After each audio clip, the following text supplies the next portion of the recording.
కూడి వచ్చిన ప్రతి ఒక్కరికి కూడా ప్రభు అయిన యేసుక్రీస్తు వారి నామంలో వందనాలండి. లూకా సువార్తలో నుండి ఒక చిన్న పదాన్ని మనం చదువుకుందాం. సమయం సందర్భాన్ని బట్టి అది లూకా సువార్త 15వ అధ్యాయము 13వ వాక్యం చదువుకుందాం. 13వ వాక్యాన్ని.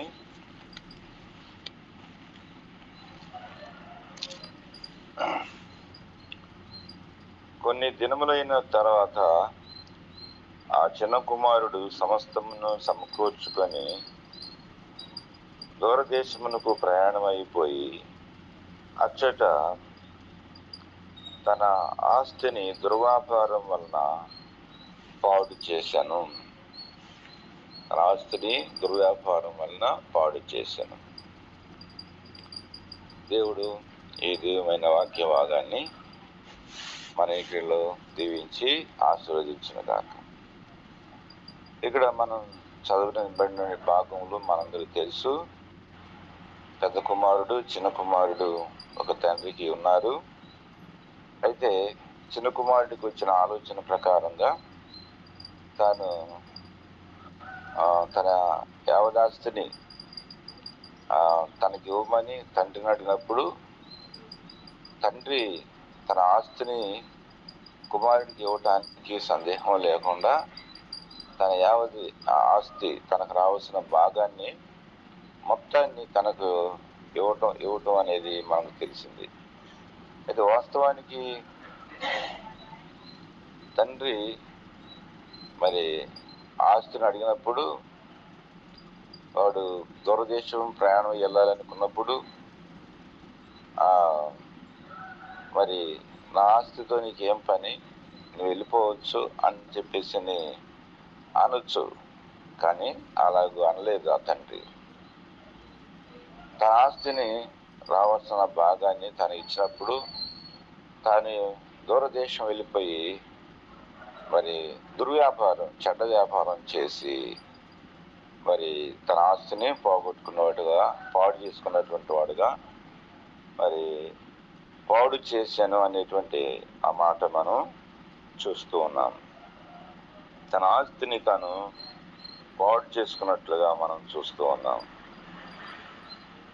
అయితే మన జీవితంలో ఏమి పాడు చేసుకుంటున్నాము, మనం ఏమి పాడు చేసుకోకూడదు అనే విషయాలు మనం తెలుసుకోవాల్సిన వారమే అంటున్నాం.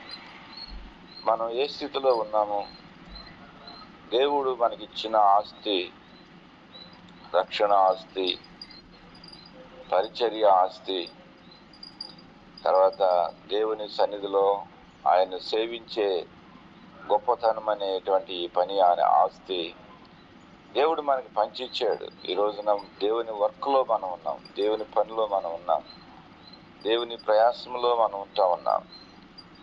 మరి ఇలాగ ఉంటున్నప్పుడు మన జీవితంలో మరి మనం ఏమి పాడు చేసుకుంటున్నాము, ఏమి భద్రం చేసుకుంటున్నాము అనేటువంటిది మనం తెలుసుకోవాల్సినటువంటి వారమై ఉంటున్నాము అనేటువంటి విషయం మనం తెలుసుకోవాలి. మనం ఏమి పాడు చేయకూడదనేవి కొన్ని విషయాలు నేను దేవుని వాక్యంలో నుంచి మీ గమనానికి తీసుకొస్తాను. మన ప్రార్థన అంశం కొరకై, ప్రార్థనా భారం కొరకై ఈ విషయాలు మనం తెలుసుకుందాం. 1 కొరింథీ 3వ అధ్యాయం 17వ వచనంలో చూస్తే, మరి ఎవడైనను దేవుని ఆలయమును పాడు చేసిన ఎడల దేవుడు వానిని పాడు చేయను. దేవుని ఆలయము పరిశుద్ధమై ఉన్నది, మీరు ఆయన ఆలయమై ఉన్నారు. అంటే దేవుని ఆలయం ఇక్కడ అది ఏదో కాదు. మరి హెబ్రీ రాసిన పత్రికలో 3వ అధ్యాయంలో 6వ వచనం అంటాడు, మనమే ఆయన ఇల్లు అంటాడు. ఇక్కడ మనమే ఆయన ఆలయం. మనం పాడు చేసుకోకూడదు, మనం పాడు చేసుకోకూడదు. పరిశుద్ధంగా పరిశుద్ధత విషయంలో, పవిత్రత విషయంలో, మరి యథార్థంగా జీవించే విషయంలో, ఐక్యత విషయంలో, దేవుని సహవాస విషయంలో, ఇంటి నిర్మాణంలో మనమే ఆయన ఇల్లు అని అంటాడన్నమాట. ఇల్లు విషయంలో మనం చూస్తే ఒక కిటికీ ఎంత సైజులో ఉంటుందో ఇంకొక కిటికీ కూడా అదే సైజులో ఉంటుంది. ఒక దర్వాజు ఎలాంటి సైజులో ఉంటుందో ఇంకొక దర్వాజు కూడా అలాంటి సైజులోనే ఉంటుంది. ఒక స్తంభం ఏ సైజులో ఉంటుందో ఇంకొక స్తంభం కూడా అదే సైజులో ఉంటుంది, సేమ్ సైజులో ఉంటుంది. కాబట్టి ఇవన్నీ కూడా ఒక ఇంట్లో ఒక నిర్మాణంలో ఒక ఐక్యత కలిగి ఒకదానికొకటి అంటు కట్టబడి ఒకదానికొకటి బంధం చేయబడి బంధనం చేయబడి ఒకదానికొకటి అతకబడి మరి ఐక్యత కలిగి ఉంటాయి అన్నమాట. ఇవన్నీ ఇలా ఇవి మనం ఈ ఇల్లును చూసి నేర్చుకోవాలా. ఆ పైన రూపుని ఉన్నటువంటి కింద ఉన్న స్తంభాలన్నీ మోస్తూ ఉంటాయి, భారాన్ని మోస్తూ ఉంటాయి. కాబట్టి ఇవన్నీ కూడా ఏంటంటే పవిత్రతను చూపి పవిత్రంగా ఐక్యంగా అతకబడినట్టుగా మరి ఐక్యతలో ఉన్నట్టుగా మరి ఇవన్నీ చూస్తూ ఉన్నాయి. మనం దేవుని ఇంటిగా నిర్మాణంగా కట్టబడుతున్నామా? తర్వాత ఎఫెసీ రాసిన పత్రికలో అంటాడు, ఎఫెసీలకు రాసిన పత్రికలో దేవుని ఇంటిగా మనం కట్టబడాలి ఇక్కడ అంటాడనమాట. దేవుని ఇల్లుగా మనం కట్టబడుతున్నాము అని అంటాడనమాట. అది ఎఫెసీ రాసిన పత్రికలో నుంచి మనం చూస్తే 2వ అధ్యాయము మరి 22వ వచనములో ఆయనలో మీరు కూడా ఆత్మ మూలముగా దేవునికి నివాస స్థలమై ఉండటానికి కట్టబడుతున్నాం అని అంటాడు. దేవుని ఆలయంగా మనం కట్టబడాలి, పాడు చేసుకోకూడదు. మనం దేవునింటికి వేరుగా ఉండకూడదు అన్నమాట. ఒక కిటికీ కనుక సైజులో ఎక్కువ వస్తే దాన్ని పక్కన పెడతారు, ఎక్కువ ఉండకూడదు. ఆ కిటికీ ఎంత సైజులో ఉందో ఈ కిటికీ కూడా అదే సైజులో ఉండాలి. ఒకవేళ పొరపాటున ఒక ఇంచు కానీ ఒక అర ఇంచు కానీ ఎక్కువ వస్తే అది ఆ కిటికీలో పట్టది, అది దాన్ని తీసి పక్కన పెడతారు వాళ్ళు. అలాగనే మన జీవితంలో హెచ్చుతగ్గులు ఉండకూడదు. సంఘ నిర్మాణ విషయంలో, సంఘం కట్టబడే విషయంలో, సంఘం యొక్క ఐక్యత విషయంలో మనం అందరం కూడా ఒక నిర్మాణంగా ఉండాలి అన్నమాట. కాబట్టి మనం పాడు చేసుకోకూడదు, దేవుని ఆలయముగా మనం కట్టబడాలి అనేటువంటి విషయం ఇక్కడ చెప్పబడుతుంది. కాబట్టి మనం కట్టుకోవాల్సినటువంటి వారం ఏంటున్నాం అనేది చెప్పబడుతుంది అన్నమాట. అలాగనే రోమీయులకు రాసిన పత్రిక 14వ అధ్యాయంలో మనం చూస్తే 20వ వచనంలో నుంచి ఒక మాట చదువుతాం. రోమా 14వ అధ్యాయము 20వ వచనం చదువుతున్నాను. రెండవదిగా 14:20 అన్నమాట. భోజనము నిమిత్తము దేవుని పనిని పాడు చేయకుడి, సమస్త పదార్థములు పవిత్రములే గాని అనుమానంతో తినవానికి అది దోషము. ఇక్కడ ఏమంటాడంటే భోజనము నిమిత్తము దేవుని పనిని పాడు చేయకుడి. చాలా మంది చిన్న చిన్న విషయాలు కాడ మనస్పర్ధలతో వేరైపోయి దేవుని పనిని, ఉన్నతమైన దేవుని పని చేయటానికి ఏకీవించే మనసు ఉండదు చాలా మంది. రోమా సంఘములో అలాగనే జరిగినాయి. పవిత్రమైన దేవుని సేవను, దేవుని పనిని, దేవుని యొక్క ఉన్నతమైన సేవను, పరిచయను వదిలిపెట్టేసేసి చిన్న చిన్న లోపాలను హృదయంలో పెట్టుకొని దేవుని పని చేయటం మానేశారంట. వాళ్ళు దేవుని పని చేయటం మానుకున్నారు. అందుకని దేవుని పని పాడు చేసుకోకూడదు మనం. రెండోదిగా ఒకటి దేవుని ఆలయమును మనం పాడు చేయకూడదు, రెండోది దేవుని పనిని మనం పాడు చేసుకోకూడదు. చిన్న కుమారుడు తన యావదాస్తిని బయటకు తీసుకెళ్ళిపోయి పాడు చేసుకున్నాడు వాడు. అలాగే మనం పాడు చేసుకోకూడవలసినటువంటి ఏంటి అంటే ఒకటి దేవుని ఆలయంగా కట్టబడే విషయంలో మనల్ని పాడు చేసుకోకూడదు. రెండవది దేవుని పని విషయంలో దేవుడు మనల్ని నమ్మి మన చేతిలో ఏది పెట్టాడో, మన తల మీద ఏ భారం పెట్టాడో అది మనం ఖచ్చితంగా దేవుని సంతోషపరచాలా, దేవుడు చెప్పింది చేయాలా, ఆ పరిచర్య చేయాలా. చిన్న చిన్న భోజనం అది అని చెప్పేసి అనేది ఇలాంటివి మనం చేసుకోకూడదు అన్నమాట. ఒకసారి హెబ్రోన్లో ఒక ఫంక్షన్లో అంటే ఒక ఫంక్షన్ జరిగిందంట. ఒక ఆయనంట జాంగ్రీలు తీసుకొచ్చి మరి హెబ్రోన్లో మరి బ్రదర్స్ తింటారని తీసుకొచ్చి ఇచ్చిపోయారంట. అది భోజన సమయంలో వడ్డించారంట. ఆ భోజన సమయంలో వడ్డించేటప్పుడు మరి జాన్ సుబ్బారెడ్డి అంకులు అది వడ్డిస్తూ ఉండగా వాటిలో ఒకటి చిన్నది అనగా ఒక రింగు ఊడిపోయింది, ఒక అతనికి పడిందంట. ఇంకా అతను భోజనం అంతా తిని అయిపోయిన తర్వాత లేచి అన్నాడంట, నాకు చిన్నది వడ్డించావు, నువ్వు కావాలని వడ్డించావని తగాదు పెట్టుకున్నాడంట. అది బక్సీ గారి దాకా వెళ్ళిందంట అది.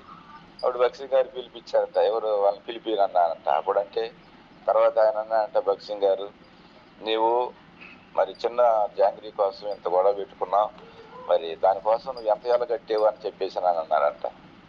అప్పుడు ఆయన పశ్చాత్తాపడి మరి తప్పు అయిపోయిందని నన్ను ఒప్పుకొని మరి ప్రార్థన చేయించుకొని వారు బయటకు వచ్చినట్లుగా మరి ఆ విషయం మరి అంకుల్ గారు మాకు వాక్యంలో అప్పుడు తెలియపరుస్తూ వచ్చారు. నిజమే, ఇలాంటి చిన్న చిన్న విషయాలు మనం నేర్చుకోవాలి. దేవుని పని పాడు చేసుకోకూడదు, దేవుని పరిచర్యను పాడు చేసుకోకూడదు. చిన్న చిన్న వాటిని మనసులో పెట్టుకొని దేవుని పనిని దూరంగా జీవించడం అది చాలా కరెక్ట్ కాదు. అది అనేది దేవుని వాక్యము చాలా స్పష్టంగా చదివిస్తుంది. దేవుని పని మనం నమ్మి ఇచ్చాడు. అది ప్రభు వచ్చేంత వరకు మన పనిని కంప్లీట్ చేసుకోవాలా. పని పూర్తయితేనే దేవుని రాజ్యము. పని కంప్లీట్ కాకోకుండా అరాకొరగా మనం చేయకూడదు, అసంతృప్తిగా ఉండకూడదు, లోపాలను ఎతకోకూడదు, పాడు చేసుకోకూడదు. మన పనిని పాడు చేసుకుంటే అది రేపు మనకి ఎంతో దుఃఖం, ఎంతో బాధ అది రేపు మళ్ళా. కాబట్టి ఈ విషయాన్ని మనం జ్ఞాపకం చేసుకోవాలా. ఇది రెండవది అన్నమాట. మూడవది లూకాసు వార్త 16వ అధ్యాయం. ఇంకొక మాట కూడా జ్ఞాపకం చేసుకుందాం సమయం సందర్భాన్ని బట్టి. లూకాసు వార్త 16వ అధ్యాయము 21వ వచనం చదువుదాం. లూకాసు వార్త 16వ అధ్యాయము 21వ వచనం చదువుకుందాం. 16:21 వచనం చదువుకుందాం. లూకాసు వార్త 16:21లో చదువుతున్నమాట. అతని బల్ల మీద నుండి పడు రొట్టె ముక్కలతో ఆకలి తీర్చుకొన గోరెను. అయితే కుక్కలు వచ్చి వాని కురుపులు నాకెను. ఇక్కడ ఒక చిన్న సందర్భం ఉంది. ధనవంతుడి ఇంటి వాకిటలో లాజరు ఉన్నాడు. లాజరు ధనవంతుడి ఇంటి వాకిట్లో ఉన్నాడు. ధనవంతుడి ఇంటి వాకిట లాజరు ఉన్నాడు. అయితే వీళ్ళిద్దరూ ఒకసారినే ఉన్నారు. కానీ ధనవంతుడికి భోజనం ఉంది, లాజరుకు భోజనం లేదండి. ధనవంతుడికి ఆరోగ్యం ఉంది, లాజరుకి ఆరోగ్యం లేదండి. ధనవంతుడికి ఇల్లు ఉంది, లాజరుకి ఇల్లు లేదండి. మరి ఎదురెదురే ఉన్నారు. కానీ మరి ధనవంతుడు మంచి పొజిషన్లో ఉన్నాడు. కానీ తన బాధ్యత ఏంటో ఎరగలేకపోయాడండి. ఆకలి అవుతుంది లాజరుకి, ఒక ముద్ద పెట్టడం తనకి అది తన బాధ్యత కాదనుకున్నాడు. లాజరు కురుపులతో ఉంటే కుక్కలు వచ్చి బాగా చేస్తున్నాయి, నాకి ఆ రసికంతా నాకి అతన్ని క్లీన్ చేస్తున్నాయి. ఒక బాధ్యతగా వచ్చి తను ఆ కుక్కలు అతన్ని క్లీన్ చేస్తూ ఉన్నాయి. అసలు క్లీన్ చేస్తుంది ఎవడు? ఈడు. మరి ధనవంతుడు క్లీన్ చేయాలంటే అది ధనవంతుడి బాధ్యత. అది దేవుడు భూలోకంలో మనకు కొన్ని బాధ్యతలు ఇచ్చాడు. ఆ బాధ్యతలను మనం పాడు చేసుకోకూడదు. మన కళ ఎదుట మనకి ఏం జరుగుతుందో అది మనం చేసుకోవాలి. నేను మన మీటింగ్ జరిగే కాడ ఆ గ్రౌండ్ ప్లేస్ లో నేను బాగు చేయడానికి క్లీన్ చేసుకోవడానికి వెళ్తే ఒక చిన్న పిల్లోడు అన్నం తింటున్నాడు. ఎలా అన్నం తింటున్నాడంటే భోజనంలో నీళ్లు పోసుకున్నాడు. మరి మధ్యలో లేవట్టున్నాడికి. చిన్న పిల్లోడు అండి, ఎంత ఒక 3 సంవత్సరాలు 4 సంవత్సరాలు, చాలా చిన్న పిల్లోడు. అన్నం వేసుకున్నాడు, నీళ్ళు పోసుకున్నాడు. ఆ నీళ్లు ఎక్కువైంది. వాడు బయటకు తీసుకొచ్చి నీళ్లు ఉంచుతున్నాడు. నేను చూస్తున్నా, అది కుర్చీలో కూర్చొని వాడికి వెళ్ళి చూస్తూ ఉన్నా. నీళ్ళు ఉంచుకుంటున్నాడు. అయ్యేంటి అమ్మా అని అడిగానమ్మా. నీళ్ళు అన్నానన్నాడు. చెప్పారు ఆ సిస్టర్స్ అందరు చెప్పారు, నీళ్ళు అన్నా అని అన్నారు. మరి అన్నంలో నీళ్ళు పోసుకొని తింటున్నాడా అంటేను చెప్పి అదేందమ్మా, గుండె కరక్కపోయింది నాకైతే. వెంటనే 2 మజ్జిగ ప్యాకెట్లు తీసుకురా అని చెప్పేసి అని తీసుకెళ్ళి వాడికి మజ్జిగ ప్యాకెట్లు ఇచ్చి ఆ అన్నం తీసి పక్కన పెట్టేసేసి అన్నం కొద్దిగా అన్నం వేసిపించి మజ్జిగ ప్యాకెట్లు దాంట్లో పోసేసి కొద్దిగా ఉప్పు వేసి తింటే వాడు కూర్చొని ఆవురారు మాట తింటా ఉన్నాడు. ఈరోజు నువ్వు బాధ్యతను ఎరుగుతున్నావా? ఇలాంటి వాళ్ళు ఎంతో మంది ఉన్నారు.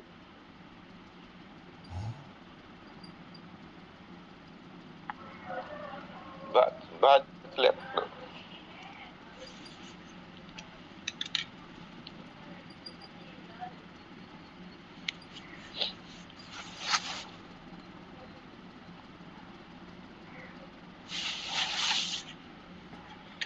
లాజరు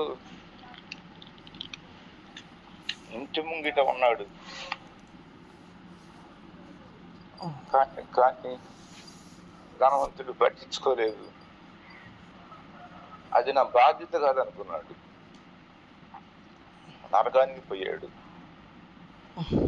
ఈరోజు నా గుండె మీద చేసుకొని చెప్పగలగాలి, దేవుడు నాకు ఈ బాధ్యతను అప్పగించాడు, ఈ బాధ్యత నేను ఈ రోజున చేస్తున్నాను అని చెప్పగలగాలి.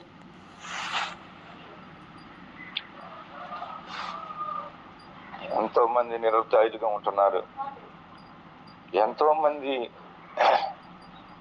బాధ్యతలను బట్టి మమ్మల్ని ఆదరించేవాడెవరు, ఆదరించు దిక్కు లేకుండా చాలా మంది అక్కడక్కడ పడిపోయి ఉన్నారు. వారిని మనం ఆదరించాలి, బాధ్యత చూపించుకోవాలి. దేవుడు మనకు అప్పగించిన ఆ బాధ్యతను పాడు చేసుకోకూడదు. మనం చూస్తా అట్నే పోకూడదు మనం. కాబట్టి బాధ్యత అనేది చాలా ఇంపార్టెంట్. కేవలము ధనవంతుడు ఏ పాపం చేయలేదు, కానీ దాని బాధ్యతను విస్మరించాడు. నాకెందుకు ఆ బాధ్యతని అనుకున్నాడు. మరి కుక్కలు ఆ బాధ్యత తీసుకున్నాయి, కానీ మనిషి ఆ బాధ్యతను తీసుకోలేకపోయాడు. కాబట్టి మన జీవితంలో బాధ్యత తీసుకోవాలి.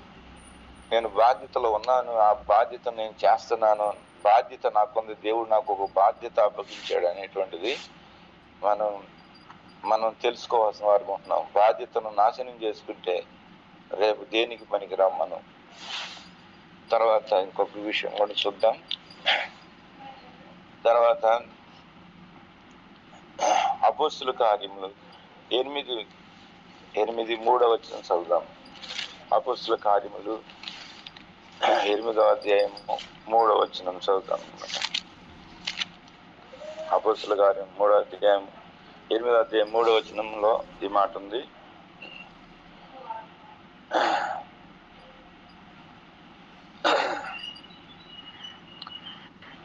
సౌలైతే ఇంటింట చొచ్చి పురుషులను స్త్రీలను ఈడ్చుకొని పోయి చెరసాలలో వేయించి సంఘమును పాడు చేయుచుండెను అన్నమాట. సౌలు ఆరంభ దినాల్లో రక్షణ పొందక ముందు సంఘాన్ని తాను పాడు చేశాడు. మనం సంఘాన్ని పాడు చేసుకోకూడదు, సంఘాన్ని కూడా పాడు చేయకూడదు. స్త్రీలను పురుషులను ఈడ్చుకొని వెళ్తున్నాడంట, కొంతమందిని చెరసాలు లేపిస్తున్నాడంట, కొంతమందిని చంపిస్తున్నాడంట, చావగొడుతున్నాడంట.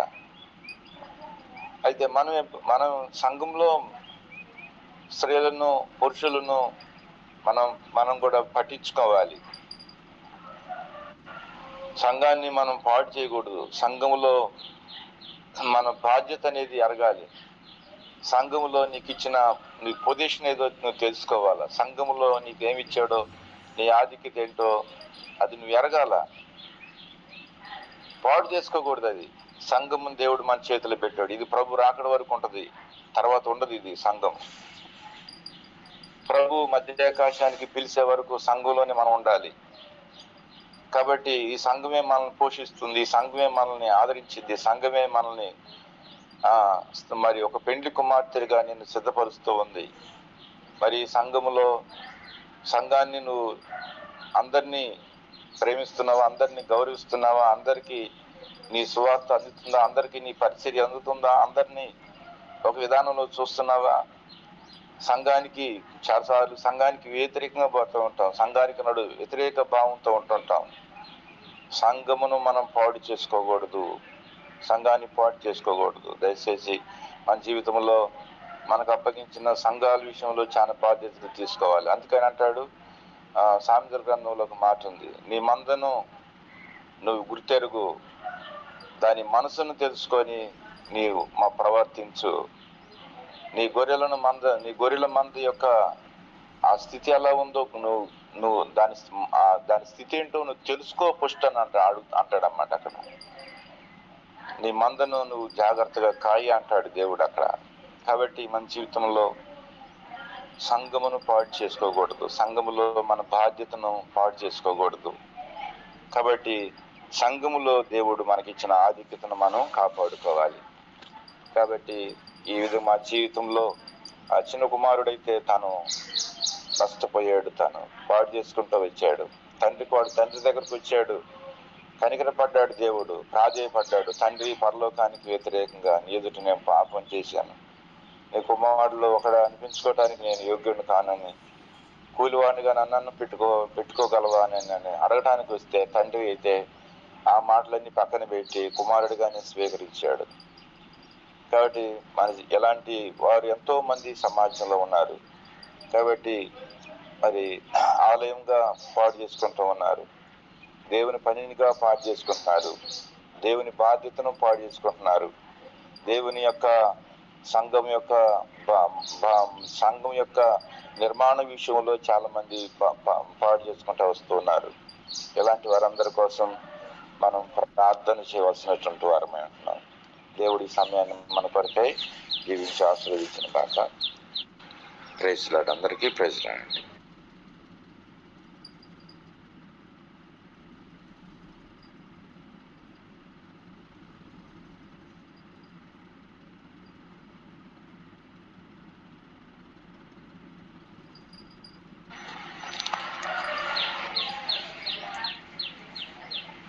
దయచేసి అందరూ ప్రార్థన చేద్దాం. భారం కలిగి దయచేసి ఒక్కొక్కరు ప్రార్థన చేయాల్సిందిగా మనం చేస్తున్నామండి. ప్రార్థన చేయండి.